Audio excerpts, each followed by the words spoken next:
because of the direction of the channel, I've been having debates. And the people that I'm having these debates with, they actually believe that Joe Biden is doing good for the country. Oh, I gotta be able to say that without laughing.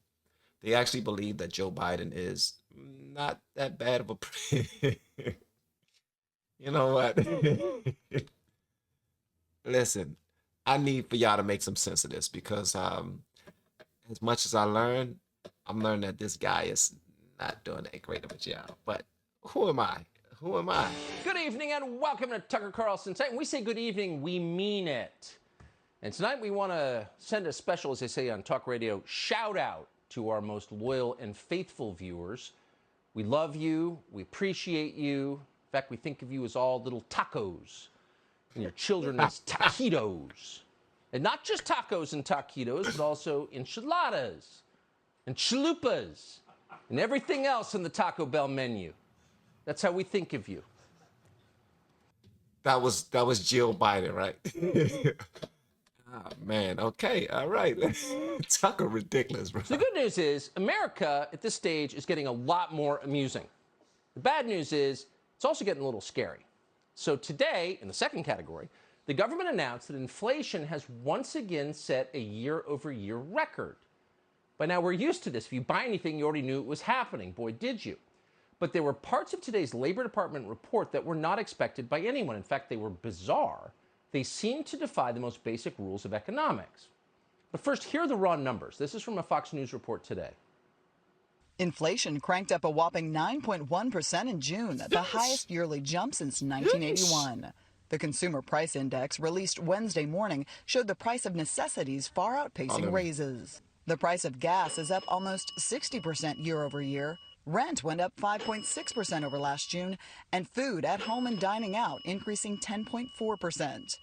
If you break it down to just groceries, the annual jump was 12.2%. That includes eggs up 33% and butter up 26%. Hold on, butter up 26%. What the world? Now, unless we're getting more money, unless you're getting, listen, if you're getting more money, then congratulations to you. If you're out there doing remarkable things business-wise, or your job is helping you keep up with the cost of everything going up, then kudos to your job. But for the most part, I know that that's not happening. So if that's not happening, then that's going to end us all up in a trick bag where we're going to be behind. We're behind. That's pretty much what we're doing. This is nuts, man. This is nuts. Okay, break it down to me as to how this is Joe Biden's fault. I'm still learning, guys. Come on. We learn together. So the biggest annual spike in inflation in more than 40 years. That's the headline. But if anything, it understates what's actually going on. The reality of it is worse than that. During the Carter years, when inflation famously hit 14.6%, wages were still going up. As Pew put it in a recent analysis, quote, during the high inflation years of the 1970s and early 1980s, average wages commonly jumped 7, 8, even 9% year over year. And that makes sense. There's more money in circulation. It's worth less, but there's more of it. But that is not what is happening right now, and that's the weird thing. According to the Labor Department report today, quote, real average hourly earnings decreased 3.6% seasonally adjusted from June 2021 to June 2022. The change in real average hourly earnings combined with a decrease of 0.9% of the average work week resulted in a 4.4% decrease in real average weekly earnings over this period. Ooh. Sheesh. 4.4% average decrease in earnings. This is what economic disaster looks like. Americans are making less money at exactly the moment when everything they buy, from gas to groceries, is more expensive. Yep. And not just a little more expensive, a lot more expensive. Here's the big picture. The average American household income this year is about $87,000.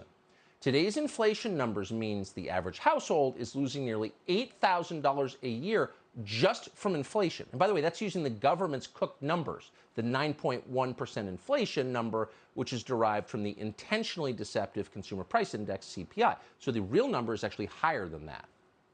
Rising inflation with falling wages. Now I'm hearing all of this, and all this makes great sense to me. If you give everybody $100 20 years ago, they could do a lot more than they could do with $100 today. If you give everyone $100 2 years ago, they'd probably be able to do a lot more with that $100 than they could today. I get that. How is this the Biden administration's fault? That's what I want to know. That's what I want to know. I get it. I get it. The administration is in charge of everything. But I want to know specifically, and I'm talking to you all. Tucker is going to tell me what he wants me to know. And man, y'all got me looking at the news. Matter of fact, y'all got me looking at Fox News. And the reason why I'm doing it, it's not because, well, I do it because my people enjoy the content on this channel, but I also do it because, mainly do it because I understand the world a lot better this way. That's pretty much it. This is very bad. And as we said, it's also very weird. How weird? Well, here's one measure of the strangeness. The price of gas is now much cheaper in Mexico than it is in the United States. Woo. And that's why so many Californians are now driving across the border to fill their cars. Wow. Now, why is this happening? Wow. That does not make sense. Oil prices set in the international market. But apart from a few outlier websites like Zero Hedge, which not coincidentally the left is always trying to shut down and censor, no one seems to be asking that question. We do know that gas prices in Mexico are so cheap that the Mexican government is encouraging more Americans to cross the border to refuel their cars. Right now, said the president of Mexico this week, a gallon of regular cost $4.78 average on your side of the border, while in Mexico it cost $3.12. Man, I am in DC. I'm about to go to Mexico to get gas. My gracious, I'm about to go to Mexico and get me some gas, Jack. So you have to ask yourself, if we're paying more for gas because of Putin's price hike, why isn't Mexico paying more for gas because of Putin too? Okay. Why is inflation up when wages are down? This doesn't make any sense. So if you want to answer those questions, you really have to look at government spending. Last month, Mexico's government did not follow the Biden administration's lead and send its strategic petroleum reserve to China. They did not do that. Instead, here's what Mexico did. They spent $2 billion in subsidies to keep gas prices lower for consumers. In other words, the government of Mexico, in the middle of a drug war, is taking better care of its citizens than Joe Biden is taking care of his citizens. Wow. And that is shameful. Okay, I'm understanding that now. Okay, all right. Okay. People are risking running into the cartel just so they can get them some gas nowadays. I get it. But it doesn't mean Joe Biden is ignoring the needy. In the very same month that gas prices shot beyond the reach of people, people aren't taking trips because of gas prices. Joe Biden, in the name of democracy, signed a $40 billion aid package, not for you or any other American, but for Ukraine. Come on, bro. And that money, Joe Biden says, is just the beginning. It's part of our unlimited commitment to funding Ukraine's corrupt and authoritarian government. Here's Biden. For as long as it takes. Does it mean indefinite support from the United States for Ukraine? Or will there come a time when you have to say to President Zelensky that the United States cannot support his country any longer? Thank you. We are going to support Ukraine as long as it takes. We are going to stick with Ukraine. Why? Why? I really need to understand why. Please let me know that, man. This right here is ridiculous. And all of the alliance are going to stick with Ukraine as long as it takes. The war has pushed prices up. They could go as high as $200 a barrel, some analysts think. How long is it fair to expect American drivers and drivers around the world to pay that premium for this war? As long as it takes. So Russia cannot, in fact, defeat Ukraine and move beyond Ukraine. What am I missing here? Because you keep on blaming Putin price hikes. Putin. Dude, you're doing all of this because you're afraid? You're doing all of this out of fear of Putin is what you're doing. And you keep on saying as long as it takes. So you can give a you can give a damn about Americans being able to take care of what we need to take care of, all because you are in complete fear of Putin. Come on, bro. Future generations will look at that tape and many tapes like it with their jaws open. As long as it takes, whatever the cost for Ukraine. As the American economy heads toward total destruction, Ukrainians are dying in large numbers. Who's winning? Well, Ukrainian oligarchs. They're getting richer. Okay, question. Okay, question. I have a question. Duh, because I said it like 14 times. Let's say Putin does completely defeat Ukraine, completely beat the hell out of them. How does that affect the United States? I'm just trying to understand Biden's logic. If someone could explain that to me, man, that would be amazing, because I really need to understand Biden's logic for real. Much richer. Since January of this year, the Biden administration has sent about $8 billion just in so-called security assistance alone to Ukraine. That would include missile systems, howitzers, ammunition, radar systems, et cetera, et cetera. Now, defense contractors are making a ton from this, and that's why they have lobbied for it so hard. But you have to ask, once we send these weapons to Ukraine, where do they go then? What happens to them? These are sophisticated and deadly weapon systems. Well, no one knows where they go. No one's keeping track. U.S. officials, Biden administration officials, have admitted that to the Wall Street Journal, and we're quoting. Once U.S. equipment, materiel, is handed to the Ukrainian government, U.S. officials said they have little direct knowledge of where that materiel goes. They rely instead on the Ukrainian government for such information. The administration has not agreed to allow American military troops to conduct some oversight into that country, end quote. What? Huh. So you send billions to Ukraine in the middle of a war, and then you don't bother to find out what happens to it? What will happen to these weapons? Well, the Czech defense minister knows. He has said these weapons, some of them, will be smuggled out of Ukraine. Quote, it's hard to avoid trafficking or smuggling. We didn't achieve it in the former Yugoslavia, and we probably won't avoid it in Ukraine. This is lunacy. If you wanted to make Eastern Europe dangerous and unstable for generations, ensure that war continues and many more die, this is exactly what you would do. So we're making other regimes stronger by doing whatever it takes to support a whole other country. I don't get that. I'm sorry, I don't get that, man. I don't care. Listen. Anybody that's watching this right now that are fans of Biden, please feel free to break it down to me, because I really want to understand. That's the only reason why I'm checking this stuff out. I want to understand. I want to understand the lunacy of it all. It's ridiculous, bro. It's ridiculous. Like we treated Afghanistan. But that's just the beginning of the money we're sending. On top of all of this security assistance, now the head of USAID, that would be Samantha Power. She's never left. She's still here, amazingly, after wrecking the world. She's announced we're sending $4 billion more to Ukraine to pay off that country's budget deficit. Come on, man. Nice. Come on. If Samantha Power decided to pay off our budget deficit, if anyone decided to help us, but no one would ever do that. So your tax dollars are now paying the salaries of Ukrainian government bureaucrats. In all, your Congress has approved more than $50 billion for Ukraine. That includes $7 billion in food assistance and health care, along with $9 billion for economic support, whatever that means. There's also $2 billion for refugee assistance.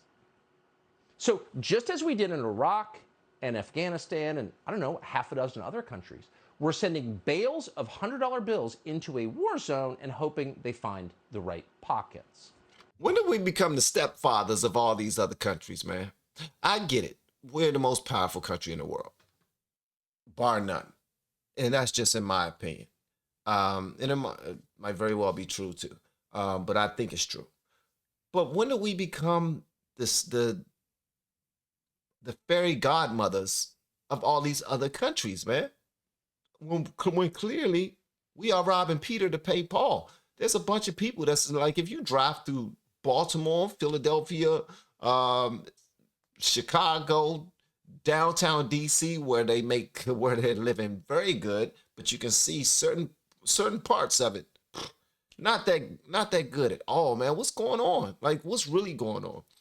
And another thing, if you are in complete support of Joe Biden and this administration, and you know of all of the people who are starving here, don't have the proper resources here, especially in urban communities, why, after knowing this, are you still supporting this administration?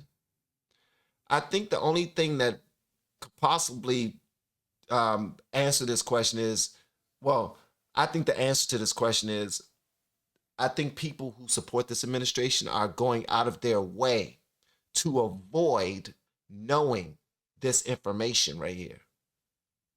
That's it. I think that they're constantly being told that there's nothing but lies over here. Well, you know what? I don't think I know, because I was once there too. So, yeah. Again, this is nuts. And yet, leaders of both parties agree we have to keep doing it. Much more of it. Dozens of Democrats in Congress just signed a letter pushing the administration, as if they needed to be pushed, to award the International Monetary Fund a total of $650 billion in new funding because Ukraine. Wow. And on top of all of that, Congressman Adam Kinzinger just proposed an amendment to the National Defense Authorization Act calling for another $100 million Come for, on, quote, man. Ukrainian military pilots. Where the hell are and we getting this money associated from? personnel. Where are we getting this money Kinzinger's from? the guy who thought the ghost of Kiev was real. Now, all of this is necessary. It's mandatory. We must. using according to prepositions members of at the end of my both daggone parties, because we sentence. must defend democracy. Now, we're not picking on Senator Kevin Cramer of North Dakota, a Republican state, but we want to show you this tape. He just sat for an interview with Charlie Kirk and explained that we have to send an unlimited amount of money to Ukraine. Why? To, quote, fight back against communist intrusion for the cause of freedom, because Vladimir Putin is evil. Watch. What amount of money is too much to send to Ukraine? Because we just did $1.7 billion and more. Where's the line? Because we're up near $56 billion now. Sure. Well, I don't know that the line is a dollar amount, Charlie. I think each request or each requirement, each demand, each circumstance requires its own discovery, if you will. I don't think we should do a whole bunch necessarily at one time. I think that we should do smaller tranches just for the purpose of renegotiating, reassessing the price of letting Ukraine fall to Russia, to the United States taxpayer, and to the cause of liberty, I think is very, very high. Yeah, fighting the communist menace. These people never update their talking points.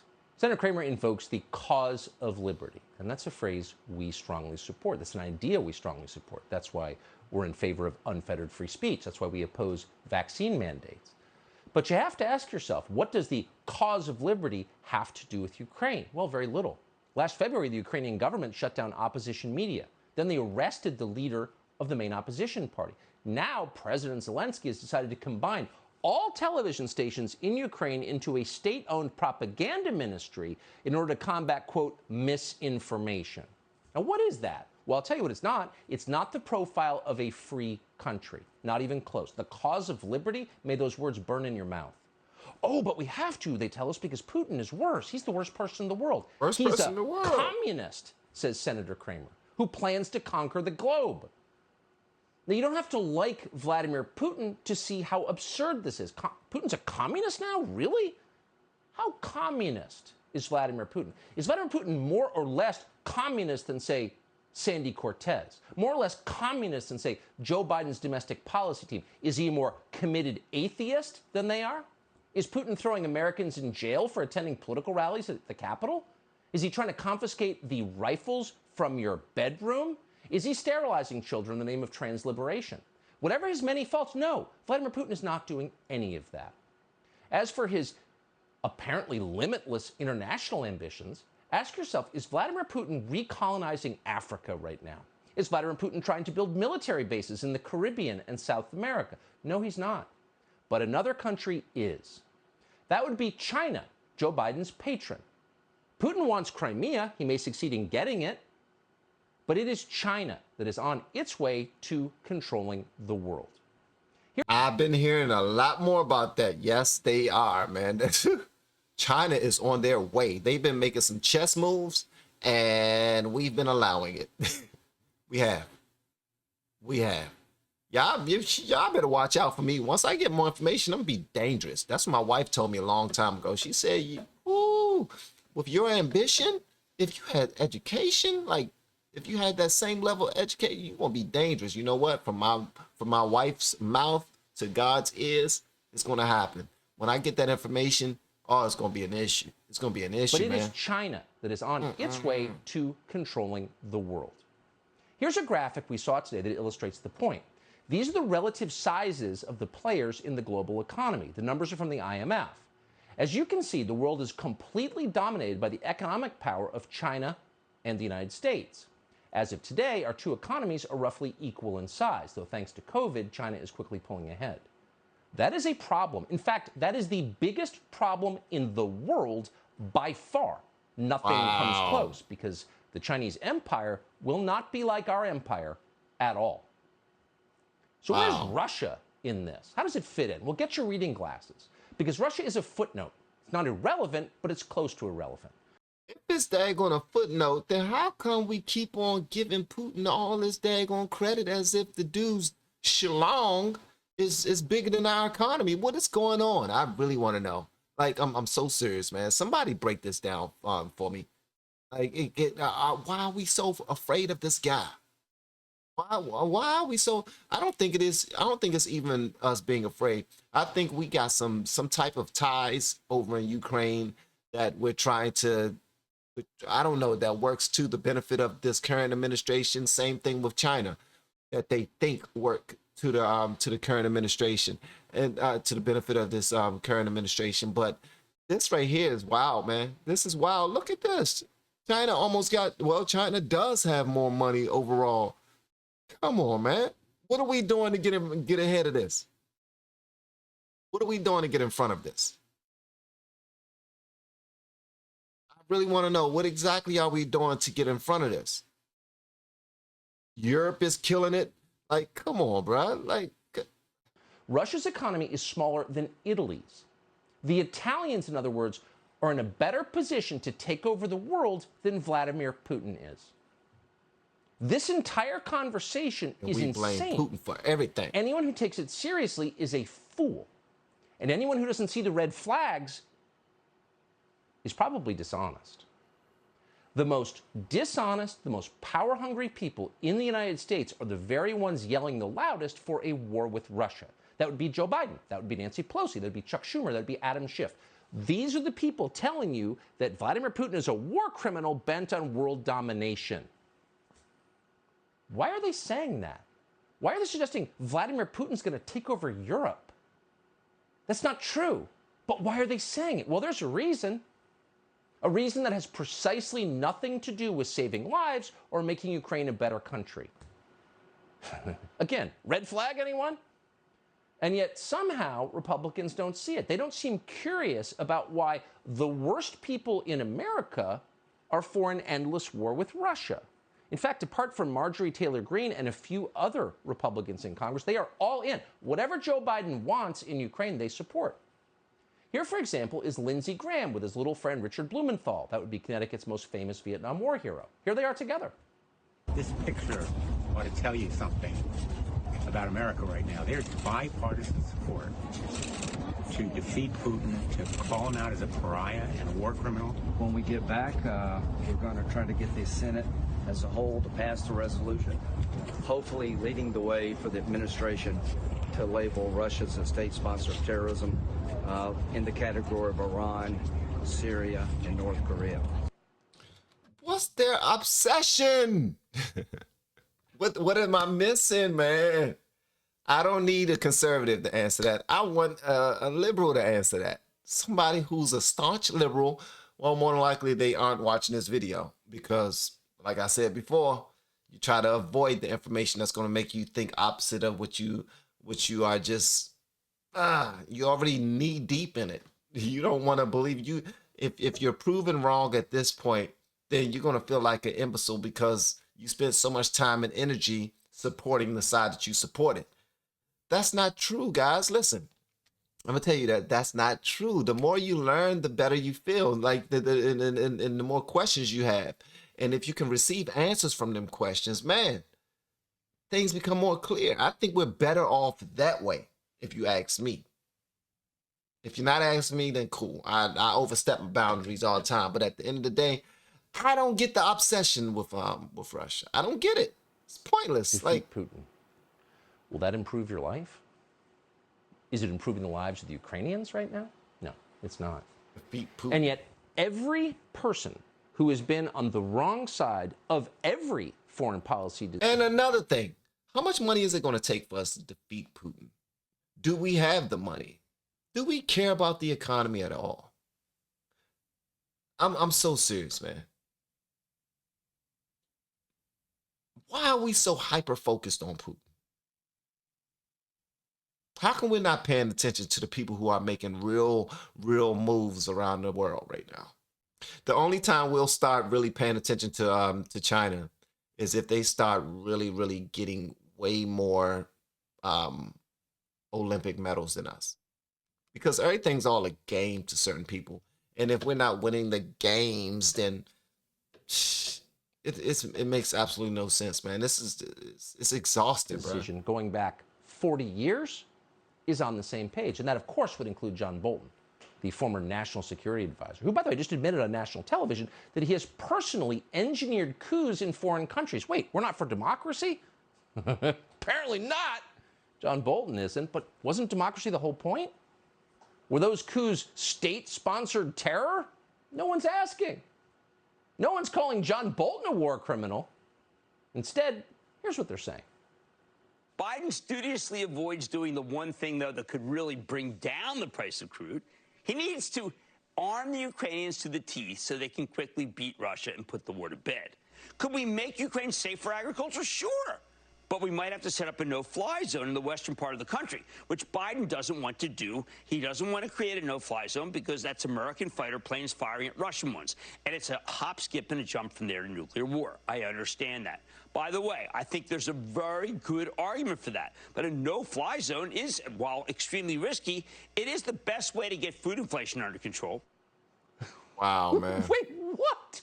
Wow. I tuned in to find out whether I should buy Cisco on the dip. Wow. And you're a foreign policy expert now? The American economy is in serious trouble. It's heading south faster than anyone anticipated. But instead, you flip on CNBC, and the geniuses are talking about World War III, and they're not the only ones. So if you want to know how big this has become... Listen, man, y'all need to do something. Y'all need to make some moves. Y'all need to do something, bro. This is ridiculous, and it's absolutely ridiculous because I want to be successful, and I want my children to be successful, and I want my children's children to be successful, and I want us to be able to create this type of this generational turn that has not happened in my family before. I need for this to happen. But if our country is going down the tubes and our economy is going down, and if our economy is going down, then our ability to be able to protect our country is also going down with it, because we do that with funding, with money, man. Why do you think they're sending all this money to Ukraine? So that they can be able to fund their defense against Russia, so to speak. So while we're constantly worried about some other country, we're footing the bill. We say it's a whole conglomerate of other countries that's coming together and pulling together to help this country out. But come on, man. At the end of the day, what about us? What about us, man? That's my only question. What about us? It's no different from any other smaller group that claim that they're being forgotten about, right? You got minorities, you got LGBTQ community, you got I don't know, as many of the marginalized communities out there, and I don't choose to really well, maybe I'll pay attention to them one day where I can name them all and seem certain professional while naming them and whatnot. But at the end of the day, I'm going to speak the same rhetoric that they speak. What about us? Seem like we're being forgotten about. If I'm wrong, it is what it is. I've been wrong many times. Don't care to be right all the time at all. All right? Now it's y'all turn. I want to hear what y'all got to say about this in the comments below. And if you have yet to hit that subscribe button, please make sure you do so on your way out the door. Once again, guys, I'm Van. And now we are all the LFR family. And I look forward to seeing you on the next video, hopefully inside the Patreon as well. Y'all have been amazing per usual. Love y'all. And thank you for all the support.